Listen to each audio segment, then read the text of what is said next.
आज की इस वीडियो में हम इन सभी टॉपिक्स को कवर करेंगे। तो सबसे पहला टॉपिक होगा आज की वीडियो का सिंपल लीनियर रिग्रेशन। इसके बाद हम देखेंगे कि एस्टिमेटिंग द लीनियर रिग्रेशन, मतलब लीनियर रिग्रेशन को किस तरह कैलकुलेट किया जाता है। इसके बाद हम देखेंगे कोफिशिएंट ऑफ डिटरमिनेंट्स, और लास्ट में कवर करेंगे आज इस वीडियो के कि कोरिलेशन और रिग्रेशन के बीच में क्या डिफरेंस होता है। तो सबसे पहला पॉइंट आता है हमारा कि सिंपल लीनियर रिग्रेशन होता क्या है। तो सिंपल लीनियर रिग्रेशन को समझने से पहले हमें रिग्रेशन को समझना होगा। तो अगर हम रिग्रेशन की बात करें तो रिग्रेशन को रिप्रेजेंट किया जाता है बी से। अब रिग्रेशन होता क्या है? Regression describe the relationship between variables by fitting a line to the observe data. मतलब हमारे पास जो एक ऑब्जर्व डाटा होता है उस डाटा को ग्राफ के ऊपर एक लाइन की फॉर्मेट में बनाकर हम शो करते हैं कि किस तरह उन वेरिएबल्स के बीच में रिलेशनशिप है। तो उसी को हम क्या कहते हैं? रिग्रेशन। आप इसको इस तरह समझ सकते हैं। अब जैसे आपके पास एक x है, एक y है। x है 2, 4, 6 और y है आपका 3, 6, 9। तो आप क्या देख रहे हैं? इन दोनों के बीच में एक रिलेशनशिप स्टैब्लिश है। ये 2/2 की फॉर्मेट में इंक्रीज हो रहा है और ये 3/3 की फॉर्म में इंक्रीज हो रहा है। मतलब इनका इंक्रीज होने का रेशो सेम है। मतलब ये दोनों आपस में कोरिलेशन है, इनके बीच में कोरिलेशन है। और कोरिलेशन है तो हम उसी कोरिलेशन को रिप्रेजेंट करते हैं ग्राफ के ऊपर और दिखाते हैं कि एक वेरिएबल दूसरे को कितना इफेक्ट कर रहा है। हमारे पास ये ग्राफ होता है, ये हमारे पास x है, ये y है। तो x हमारे पास अगर 2 है तो y कितना होएगा? 3 होएगा। यहां पर आपका एक पॉइंट आ गया। इसी तरह जब आपका x 4 हो जाएगा तो आपका y 6 हो जाएगा। जब आपका x 6 हो जाएगा तो y 9 हो जाएगा। तो इस तरह का कुछ आपके पास ये चार्ट आ जाएगा। और जब आप इस चार्ट को या इन पॉइंट्स को ऐड करते हैं तो आपकी लाइन का फॉर्म ले लेता है, लाइन का फॉर्मेट ले लेता है। तो इसी को आप कहते हैं रिग्रेशन। कोरिलेशन में क्या हुआ करता? वो सिर्फ ये बताया करता कि किस फॉर्मेट में लाइंस बनेंगी। मतलब ये आपकी ऊपर से नीचे जा रही है या नीचे से ऊपर जा रही है, कर्व की फॉर्मेट हो रही है। वो सिर्फ ये बताता था कि जो डाटा हमारे पास है उन डाटा के रेशियोज को एनालाइज करता था और देखता था कि उनमें कोई रिलेशनशिप है या नहीं है। अगर रिलेशनशिप होता था तो मतलब वो उनके कोरिलेशन हुआ करते, अगर नहीं हुआ करता तो नो कोरिलेशन। अब रिग्रेशन में देखते हैं कि अगर किसी वेरिएबल्स के बीच में कोरिलेशन है तो वहां पर हम देखेंगे, एस्टिमेट लगाएंगे कि एक वेरिएबल दूसरे वेरिएबल को कितना इफेक्ट करता है चेंज होने पर। और अगर आपने इससे पहले वाली वीडियो जिसमें कि मैंने आपको कोरिलेशन के बारे में समझाया था उसको नहीं देखा है तो प्लीज़ पहले जाकर उस वीडियो को देखें। उस वीडियो का लिंक मैंने डिस्क्रिप्शन बॉक्स में डाल दिया है, क्योंकि जब आप कोरिलेशन को समझ लेंगे उसके बाद ही आप इजीली रिग्रेशन को समझ पाएंगे। तो क्या कह रहा है ये कि linear regression modules use a straight line. अब आपके कह सकते हैं जो लीनियर रिग्रेशन होता है, अब आपके पास क्या होता है? ये ग्राफ होता है। अगर कोई रिग्रेशन स्ट्रेट लाइन में बनता है, मतलब लाइन अप डाउन स्ट्रेट किसी भी तरीके से हो सकती है। अगर ऐसी किसी भी फॉर्मेट में कोई ग्राफ बन रहा है जो लाइन की फॉर्मेट ले रहा है तो वहां पर हम क्या कहेंगे? वो लीनियर रिग्रेशन है। और अगर कोई ग्राफ हमारे पास कह सकते हैं कर्व की फॉर्मेट ले ले या इस तरह का कोई हमारे पास ग्राफ बन जाता है रिग्रेशन के अंदर तो उसे हम क्या कहते हैं? लॉजिस्टिक और non linear regression. Regression allows you to estimate. Regression की हेल्प से ही हम कह सकते हैं एक एस्टिमेट लगाते हैं कि एक डिपेंडेंट वेरिएबल पर कितना चेंज आता है जब हम एक इंडिपेंडेंट वेरिएबल को चेंज करते हैं। मतलब देखते हैं कि डिपेंडेंट वेरिएबल कितना चेंज होगा अगर इंडिपेंडेंट वेरिएबल चेंज हो रहा है। जैसे कि एग्जांपल था कि जब हमने यहाँ पर अपने एक वेरिएबल को 2 से 4 किया था तो वेरिएबल y में क्या हुआ था? वो भी उसका डबल हो गया था। जब इसमें हमने 2 ऐड किया यहाँ पर तो ये यहाँ पर 3 ऐड हो गया। तो इस तरह के कह सकते हैं एस्टिमेट्स को, फोरकास्ट को हम करते हैं with the help of regression. आप इसमें एग्जांपल ले सकते हैं कि if we confirm that advertisement expenditure क्या है? हमारा इंडिपेंडेंट है एंड सेल्स क्या है? हमारा डिपेंडेंट वेरिएबल है, आर कोरिलेटेड। अगर हम ये कंफर्म कर दें कि हमारा जो एडवर्टाइजमेंट बजट है, एक्सपेंडिचर है और हमारा जो सेल्स है ये आपस में कोरिलेटेड है, मतलब इन दोनों का एक दूसरे के साथ कोई ना कोई रिलेशनशिप स्टैब्लिश है, तो इस कंडीशन में हम क्या करेंगे?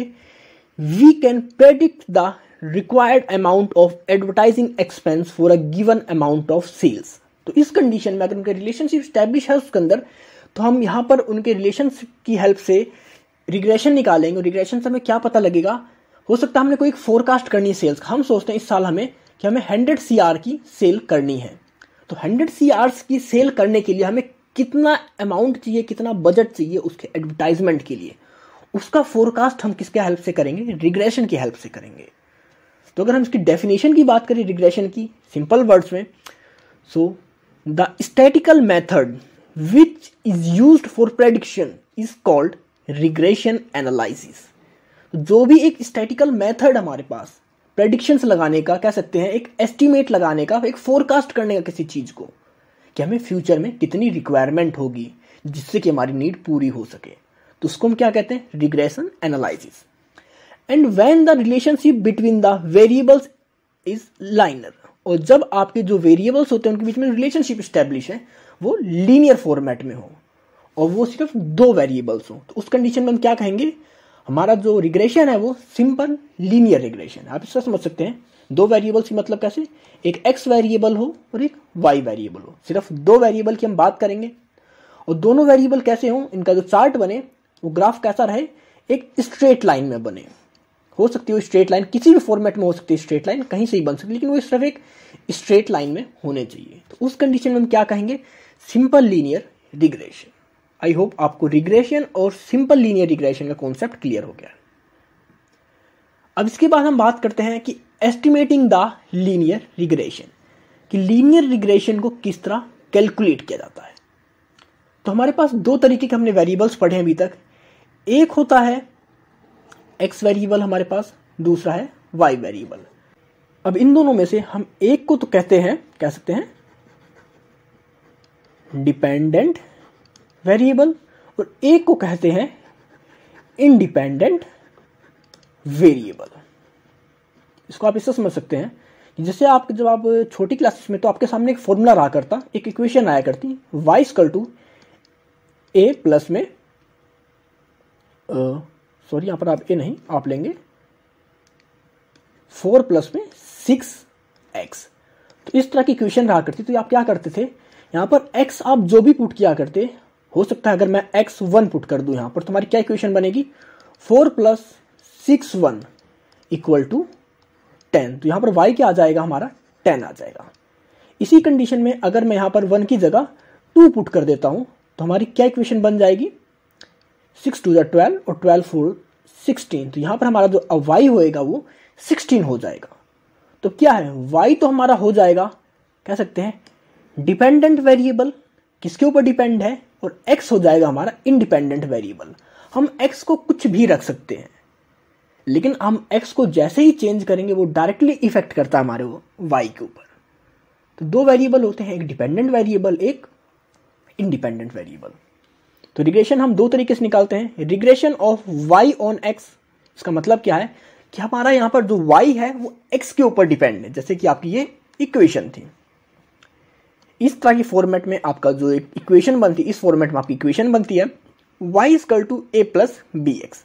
आप लगा सकते हैं y equal to a plus b x. और इसी तरह दूसरा रिग्रेशन आप कैलकुलेट करते हैं, regression of x on y, मतलब जब आपका x y के ऊपर, कह सकते हैं डिपेंड हो। इसको आप ऐसा ले सकते हैं कि x इक्वल टू 4 प्लस में 3y। तो इस कंडीशन में अगर मैं y को 1 पुट करूं, y को मैंने क्या पुट करा, 1 पुट करा, मतलब y को मैं कुछ भी पुट कर सकता हूं। तो यहां पर y क्या है हमारा, कह सकते हैं इंडिपेंडेंट है। तो अगर मैंने उसको 1 पुट करा तो यहां पर हमारा x क्या आ गया, 7। तो यहां y हमारे x को डिस्क्राइब करेगा। तो आपने अभी तक क्या देखा कि अब हमारा जो फर्स्ट रिग्रेशन था y ऑन x, कौन सा वाला, ये वाला। तो इसमें क्या होता है कि हम एस्टिमेट करते हैं y की वैल्यू का, हमें y की वैल्यू को यहाँ पर कैलकुलेट करते हैं, जबकि हमारे पास x की वैल्यू गिवन दी होती है। और जब हम बात करते हैं regression on x on y, ये मतलब सेकंड वाला, कि जब x y के ऊपर डिपेंड है, तो इस कंडीशन में हम क्या करते हैं, हमें x की वैल्यू को फाइंड आउट करना होता है, और जबकि हमारे पास y की वैल्यू गिवन होती है। These 2 regressions lines will coincide if correlation between the variables is either perfect positive or perfect negative। तो कह सकते हैं हमारा जो यहाँ पर रिग्रेशन होता है वो दोनों एक सीधी लाइन क्रिएट करेंगे, एक सीधी फॉर्मेट में बनेंगे। हो सकता है आपका जो ग्राफ है ये लाइन इस तरह बन जाए, इस तरह बन जाए या इस तरह बन, मतलब किसी भी फॉर्मेट में अगर हमारे दोनों वेरिएबल्स के बीच में परफेक्ट पॉजिटिव या परफेक्ट नेगेटिव रिलेशनशिप स्टैब्लिश है, कोरिलेशन उनके बीच में, तो हमारा जो रिग्रेशन बनेगा वो एक लीनियर फॉर्मेट में बनेगा। अब देखते कि इन कैलकुलेशंस को, इन इक्वेशंस को बनाते कहते हैं। तो हमारे पास अब दो मेथड आ जाएंगे, दो इक्वेशन आ जाएंगी। तो सबसे पहले हम बात करेंगे कि जब आपका y डिपेंड होता है x के ऊपर, और दूसरी इक्वेशन होगी कि जब आपका x डिपेंड होता है y के ऊपर। तो यहां पर हम किस मेथड की बात करेंगे? लीस्ट स्क्वायर मेथड की बात कर रहे हैं अपने रिग्रेशन को कैलकुलेट करने के लिए। तो ये आपके पास दो फॉर्मूले हैं बेसिकली आपके रिग्रेशन को कैलकुलेट करने के लिए। पहला फॉर्मूला आपका ये हो जाता है,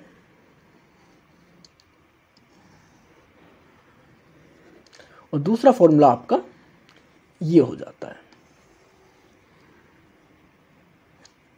अब इन दोनों फॉर्मूलाज को हम क्वेश्चन में पुट करेंगे और देखेंगे कि किस तरह कैलकुलेशन की जाती है आपके रिग्रेशन की।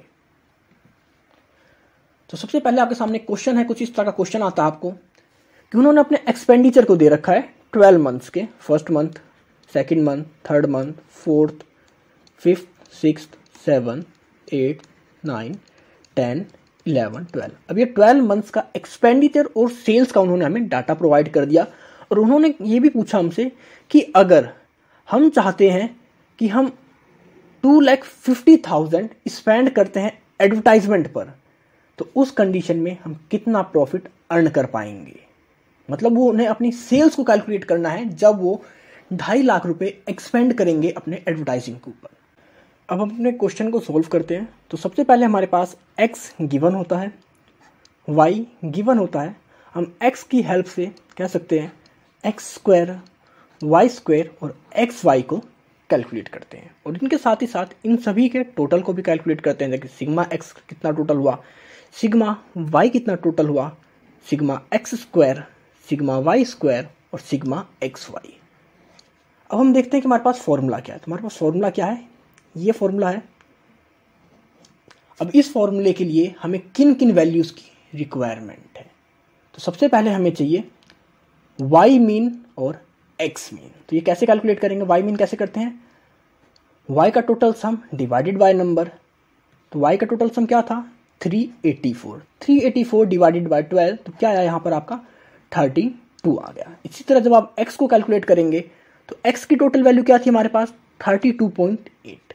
तो 32.8 डिवाइडेड बाय 12, यहाँ पर क्या आ गया आपका? 2.73 ये आ गया। अब इसके बाद हम देखेंगे कि हमें इस फॉर्मूले के लिए अब और किन किन चीज़ों की रिक्वायरमेंट। हमें नीड है BYX, ये रहा आपका BYX। तो BYX कैसे कैलकुलेट करते हैं? BYX का आपके सामने ये फॉर्मूला है। अब इस फॉर्मूले में हमारे पास साइड डिजिट है, सिग्मा XY हमारे पास है, सिग्मा X हमारे पास, सिग्मा Y है, सिग्मा X स्क्वायर है और सिग्मा X का स्क्वायर। मतलब ये सारी डिजिट्स हमारे पास अवेलेबल हैं। तो इन सभी डिजिट्स को हमें कह सकते हैं फॉर्मूले में पुट करना होता है। तो सिग्मा XY क्या है हमारे पास? 1150। ये रहा आपका सिग्मा XY। तो इस वैल्यू को हमने यहाँ पर प्रेजेंट किया। इसके बाद 32.8 आपका सिग्मा X और फिर सिग्मा Y 38.4, इसको डिवाइड करा 12 से और फिर divided by sigma X square, ये था आपका 106.96 माइनस में 32.8, ये क्या था आपका? X। इसको हमें स्क्वायर करना है, तो इसको हमने स्क्वायर कर दिया और डिवाइडेड बाय 12। तो जो भी हम इसको कंप्लीट सॉल्व करेंगे तो हमारी क्या वैल्यू आ जाएगी? 5.801। तो हमारे पास फॉर्मूले में कौन कौन सी वैल्यू आ गई? आप देखिए हमारे पास ये वैल्यू आ गई है, ये वैल्यू आ गई है और ये वाली वैल्यू आ गई है। तो हम डायरेक्टली क्वेश्चन के अंदर इन सभी वैल्यूज को पुट कर देंगे। तो ये क्या था? ये रिग्रेशन का हमारा कह सकते हैं, रिग्रेशन को शो कर रहा है ये इमेज हमारी। तो y माइनस 32 क्या था हमारा? y मीन, जो हमने यहाँ पर कैलकुलेट किया था, इसको यहाँ से लाकर हमने यहाँ पर शो कर दिया। इसके बाद क्या था? BYX, मतलब हमारा जो y है वो x के ऊपर डिपेंडेंट है, तो यहाँ से वैल्यू आई थी, यहाँ इसको शो कर दिया। इसके बाद x माइनस एक्स मीन, तो x माइनस एक्स मीन की वैल्यू जो हमने कैलकुलेट करी थी। तो जब आप इसको कंप्लीट सॉल्व कर लेंगे तो कुछ इस फॉर्म में आपकी इक्वेशन आ जाएगी। तो इक्वेशन क्या बनेगी? y इक्वल टू 16.146 प्लस में 2.801x। ये किस तरह फॉर्मेट बन गई है, y equal to a plus में bx। ये इस फॉर्मेट में आपकी इक्वेशन बन गई है। ये आपका a बन जाएगा और ये आपका b बन जाएगा। अब बात करते हैं कि इस इक्वेशन को किस तरह हमें एक ग्राफ के ऊपर शो करना होता है। तो सबसे पहले हमने अपना ग्राफ बना लिया, जो भी वैल्यू आती है। अब ग्राफ के ऊपर हम सबसे पहले कैलकुलेट करेंगे कि हमारा x का मीन और y का मीन क्या था। तो x का मीन हमारे पास आया था 2.73 और y का मीन हमारे पास क्या था, कह सकते हैं y का मीन हमारे पास यहां पर था कि 32। तो हमने क्या किया, सबसे पहले y मीन और x मीन की वैल्यूज को एक इमेज कह सकते हैं, एक इमेजिनरी लाइन ड्रॉ करी और उनको आपस में मैच कर दिया। सबसे पहला काम हमने करा, एक डॉट स्टैब्लिश करना है, एक पॉइंट बनाना है जहां पर कि आपके x का मीन और y का मीन एक दूसरे को इंटरसेक्ट करते हैं। इसके बाद देखते हैं कि हमारी जो इक्वेशन आई थी, इक्वेशन क्या आई थी हमारी, ये इक्वेशन आई थी 16.143 प्लस में 5.01x। तो यहां पर आपका जो a होता है, हम ये बताइए a, ये वाली वैल्यू होती है b। अब जो a की वैल्यू होती है उसी वैल्यू को हम चार्ट के ऊपर शो करते हैं। तो ये क्या है 16.143 और ये हरदम आपकी इसी फॉर्मेट में x के ऊपर इसको रिप्रेजेंट किया जाता है। तो ये क्या है 16 पॉइंट, तो कहां पर आएगा 16 पॉइंट, आपका ये रहा 16। तो हमने क्या किया 16 के ऊपर यहां पर इस चार्ट को, इस पॉइंट को स्टैब्लिश कर लिया। अब हमारे पास 16 आ चुका है, हमारे पास ये इमेजिनरी लाइन थी, तो इसकी हेल्प से हम एक स्ट्रेट लाइन ड्रॉ कर लेते हैं अपने रिग्रेशन की। और आप देख रहे हैं जो ये और डॉट्स हैं, ये वो डॉट्स हैं जो कि हमारे उस चार्ट के अंदर x और y की वैल्यू को रिप्रेजेंट कर रहे थे। लाइक कि आप देख सकते हैं, जैसे यहाँ पर क्या है 0.8 और 22। तो आप देखेंगे कि 0.8 कहाँ से आएगा, x का 0.8 और y का आपका 22। इसी तरह आपके जितनी भी ये पॉइंट्स थे, कह सकते हैं 1 हो गया, 28 हो गया, या आपके 4 हो गए और 14 हो गए, इन सभी इमेज को हम यहाँ पर डॉट की फॉर्म में रिप्रेजेंट कर देते हैं चार्ट के ऊपर। तो कुछ इस तरह का बनता है आपका रिग्रेशन चार्ट। अब बात करते थे, उन्होंने क्वेश्चन में ये भी कहा था कि आपको अगर वो कंपनी 2,50,000 एडवर्टाइजमेंट के ऊपर एक्सपेंडिचर लगाती है अपना, तो उसकी सेल्स कितनी होगी। तो सेल्स का हमारे पास मेथड क्या है, एडवर्टाइजमेंट क्या थी, हम देखिए कि एडवर्टाइजमेंट थी हमारी x और हमें क्या निकालनी है y, मतलब सेल्स निकालनी है। तो उन्होंने हमें x की वैल्यू दे दी है 2,50,000। अगर हम यहां पर बात करें तो चार्ट में सारी वैल्यूज किस में थी, लैक्स में थी। मतलब अब हमें यहां पर क्या करना पड़ेगा, तो 2,50,000 को किस तरह लिखेंगे, 2.5 लिखेंगे इसे, इसी क्योंकि हमारे क्वेश्चन में इसी फॉर्मेट में सारी वैल्यू थी। अब हम सेम जो हमारे पास इक्वेशन थी, इस इक्वेशन के अंदर ये जो इक्वेशन थी आपकी, इसमें हम x की वैल्यू को पुट कर देंगे और हमारा जो हमारी टोटल सेल्स थी वो हमें मिल जाएगी। तो y क्या थी 16.1436 प्लस में 5.801 मल्टीप्लाई बाय 2.5। हमने x की वैल्यू को यहाँ पर पुट कर दिया और जब हम इन सभी को टोटल करेंगे, कैलकुलेट करेंगे, हमारी टोटल सेल्स निकल कर आ जाएंगी कि 30,64,850 रुपीज़ की सेल्स होगी। तो ये क्या करा उन्होंने, एक तरह से ये उन्होंने एक फोरकास्ट करा है अपनी सेल्स का with the help of variables. उनके बीच में जो रिलेशन है उस रिलेशन को उन्होंने चार्ट पर शो करा और उसकी हेल्प से उन्होंने एक एस्टिमेशन लगाया कि इस एडवर्टाइजमेंट के साथ हम इतनी सेल्स कर पाएंगे। तो ये था आपका मेथड, किस तरह आप यूज करते हैं रिग्रेशन का, उसकी लीनियर रिग्रेशन को बनाने के लिए। अब बात करेंगे, अगर क्वेश्चन के अंदर आपको मीन, स्टैंडर्ड डेविएशन और कोफिशिएंट ऑफ कोरिलेशन दे रखा हो, तो उस कंडीशन में आप किस तरह रिग्रेशन को कैलकुलेट करते हैं, ये भी आपको पता होना चाहिए। तो यहां पर क्या क्या गिवन होगा, आपके पास मीन गिवन होगा आपके x और y का, कह सकते हैं। इसके बाद आपका स्टैंडर्ड डेविएशन गिवन होगा दोनों वेरिएबल्स का, और उसके साथ ही साथ सबसे इंपॉर्टेंट पॉइंट आपका कोरिलेशन ऑफ कोफिशिएंट भी आपको गिवन होगा। तो अगर ये तीनों चीजें क्वेश्चन में गिवन होती है और फिर वो आपसे कहता है कि यहाँ पर आपको रिग्रेशन कैलकुलेशन करना है, रिग्रेशन की इक्वेशन को कैलकुलेट करना है एक्स वाई की, तो आप कैसे कैलकुलेट करेंगे। तो यहाँ पर हम एज्यूम करके चल रहे हैं कि हमारा जो एक्स है वो डिपेंड है हमारे वाई के ऊपर। तो हमारा एक्स क्या है, एक्स यहाँ पर डिपेंडेबल वेरिएबल है और वाई क्या है, हमारा इंडिपेंडेंट है। तो ये हमारे पास फॉर्मूला होगा कि x minus x mean equal to, ये हमारा r है, r अपॉन में standard deviation of x standard deviation of y multiply by y minus y mean. तो जस्ट अब आपको यहाँ पर अपनी सारी वैल्यूज को पुट कर देना है और आपका सॉल्यूशन आपके सामने आ जाएगा a प्लस में बी वाई की फॉर्म में। तो आपने क्या करा, x माइनस एक्स मीन कितना था 39.8, ये आपको गिवन था, इक्वल टू आपका कह सकते हैं r क्या होता है, कोरिलेशन ऑफ कोफिशिएंट, ये आपके क्वेश्चन में दे रखा था, कहाँ है वैल्यू, ये रही 0.42, हमने यहाँ पर ये लिख लिया 0.42। अब ऊपर वैल्यू क्या थी, standard deviation of x, standard deviation of x क्या था 10.8, हमने यहाँ पर उसे भी लिख लिया। नीचे डिवाइड करना था इसे स्टैंडर्ड डेविएशन ऑफ y 16.8 और multiply by y minus y mean. तो y मीन क्या था आपका, ये रहा, y मीन था 47.5। हमने सारी वैल्यूज को उन क्वेश्चंस के अंदर पुट कर दिया। और जब आप इस इक्वेशन को सॉल्व करेंगे तो सबसे पहले हम क्या करते हैं, यहाँ पर जो आपका माइनस होता है इसको अपोजिट डायरेक्शन में लेकर आते हैं और उसके साइन को चेंज कर देते हैं। तो कंप्लीट सॉल्व करने के बाद कुछ इस तरह की आपकी जो एक इक्वेशन आपके सामने आ जाती है।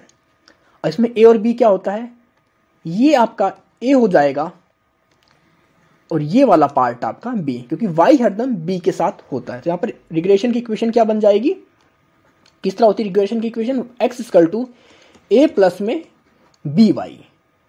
तो ये आपकी इक्वेशन बन गई रिग्रेशन की। ये तब यूज करेंगे आप जब आपके सामने मीन, स्टैंडर्ड डेविएशन और कोफिशिएंट ऑफ कोरिलेशन गिवन हो, दोनों आपके वेरिएबल्स के। अब कुछ इंपॉर्टेंट पॉइंट्स देखते हैं अबाउट द रिग्रेशन। सबसे पहला पॉइंट है कि the geometric mean of two regression coefficient. अब रिग्रेशन कोफिशिएंट क्या होते हैं, बी वाई एक्स और बी एक्स वाई। मतलब क्या है, जब y आपका x के ऊपर डिपेंड हो और जब आपका x y के ऊपर डिपेंड हो, तो इन दोनों का कह सकते हैं जो ज्योमेट्रिक मीन होता है गिव कोफिशिएंट ऑफ कोरिलेशन। तो अगर हम इन दोनों के ज्योमेट्रिक मीन को ऐड कर ले, ज्योमेट्रिक मीन को कैलकुलेट कर ले, तो हमें क्या वैल्यू मिलेगी, वहां पर हमें कोफिशिएंट ऑफ कोरिलेशन की वैल्यू मिलेगी। ये था आपका regression coefficient b x y, b y x, और ये आपका ज्योमेट्रिक मीन। तो ये किसकी वैल्यू हमें दे देगा, हमें ये देगा हमारे कोफिशिएंट ऑफ कोरिलेशन की वैल्यू। नेक्स्ट पॉइंट है आपका both the regression coefficient will always have the same sign. अब ये कह रहा है कि आपका जो रिग्रेशन और कोफिशिएंट होगा ये दोनों हरदम सेम साइन में ही होंगे।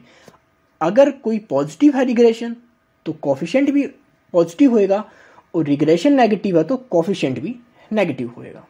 नेक्स्ट है कि coefficient of correlation will have the same sign as the regression coefficient.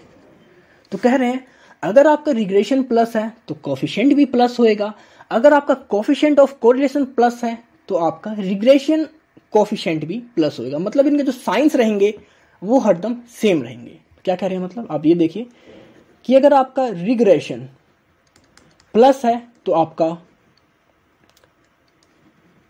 Correlation भी प्लस होएगा, अगर रिग्रेशन आपका नेगेटिव हो तो आपका कोरिलेशन भी नेगेटिव होएगा। इसी के साथ अगर कह रहे हैं कि अगर आपका कोफिशिएंट ऑफ कोरिलेशन प्लस है तो आपका रिग्रेशन कोफिशिएंट भी प्लस होगा, और अगर ये आपका माइनस है तो ये भी माइनस होगा। ओके, अब इसके साथ साथ आपका जो लास्ट पॉइंट है कि regression coefficient are independent of change of origin but not of scale. ये कह रहे हैं आपका जो रिग्रेशन होता है कोफिशिएंट ऑफ रिग्रेशन, उसके अंदर कह रहे हैं कि ओरिजिन के अंदर अगर आप कोई भी चेंजमेंट करते हैं तो वहां पर वो इंडिपेंडेंट है, उसके ऊपर कोई भी इफेक्ट नहीं पड़ेगा आपके रिग्रेशन कोफिशिएंट के ऊपर। ओरिजिन क्या हमने बताया था आपको, प्लस या माइनस। अगर आप किसी एक सेम डिजिट को हर वेरिएबल के अंदर ऐड करते हैं, माइनस करते हैं, तो कोई भी इफेक्ट नहीं पड़ेगा उसकी रिग्रेशन कोफिशिएंट पे। बट अगर आप स्केल का यूज कर रहे हैं, स्केल मतलब मल्टीप्लाई या डिवाइड कर रहे हैं किसी सेम नंबर को हर वेरिएबल के साथ, तो वहां पर उसका आपके रिग्रेशन कोफिशिएंट के ऊपर इफेक्ट देखने को मिलेगा। अब नेक्स्ट हम देखेंगे कि किस तरह आप कोफिशिएंट ऑफ डिटर्मिनेशन को कैलकुलेट करते हैं। तो अगर हम कोफिशिएंट ऑफ डिटर्मिनेशन की बात करें तो इसको हम रिप्रेजेंट करते हैं कैपिटल R स्क्वायर से। Measures the percentage of variation in the dependent variable which is explain by the independent variable. तो कोफिशिएंट ऑफ डिटर्मिनेशन के अंदर हम मेजर करते हैं उस परसेंटेज को वेरिएशन की कि जिसके अंदर आपका जो डिपेंडेंट वेरिएबल होता है वो चेंज होता है इंडिपेंडेंट वेरिएबल की हेल्प से। और ये हरदम किस वैल्यू के अंदर रहता है, आपका 0 से 1 के बीच आता है। मतलब आपका जो कोफिशिएंट ऑफ डिटर्मिनेशन है वो हरदम 0 to 1 के बीच ही आता है इसका answer. It is used by decision makers to indicate how well the estimated regression line fit the given x y data points. तो इसका कहाँ यूज करते हैं, जब हम ऐसा दिखाना चाहते हैं कि हमने जो रिग्रेशन निकाला है वो कितना सटीक है हमारे वेरिएबल्स के हिसाब से, डिसीजन हमारे कितने सही होंगे, तो वहां पर इसका यूज किया जाता है कोफिशिएंट ऑफ डिटर्मिनेशन। एक तरह से हमारे रिग्रेशन के एस्टिमेट्स को चेक करने के लिए कितने सही हैं, कितने सटीक बैठ रहे हैं हमारे वो रिग्रेशन हमारे वेरिएबल्स के हिसाब से। अब अगर हमारा जो कोफिशिएंट ऑफ डिटर्मिनेशन है मतलब कि r² अगर वो +1 के क्लोजर आता है तो इसका मतलब हमारा जो भी कह सकते हैं एस्टिमेटरी पावर है हमारी रिग्रेशन की वो क्या होगी, ग्रेटर होगी। मतलब बहुत अच्छे से हमारा रिग्रेशन हमारे डाटास को, हमारी वेरिएबल्स को एक्सप्लेन कर रहा है। और अगर हम कह सकते हैं 0 के क्लोज आ रहे हैं, r² इज क्लोजर टू 0, तो इस कंडीशन में कहेंगे हमारा जो भी लीनियर रिलेशनशिप है हमारे रिग्रेशन का बहुत कमजोर है।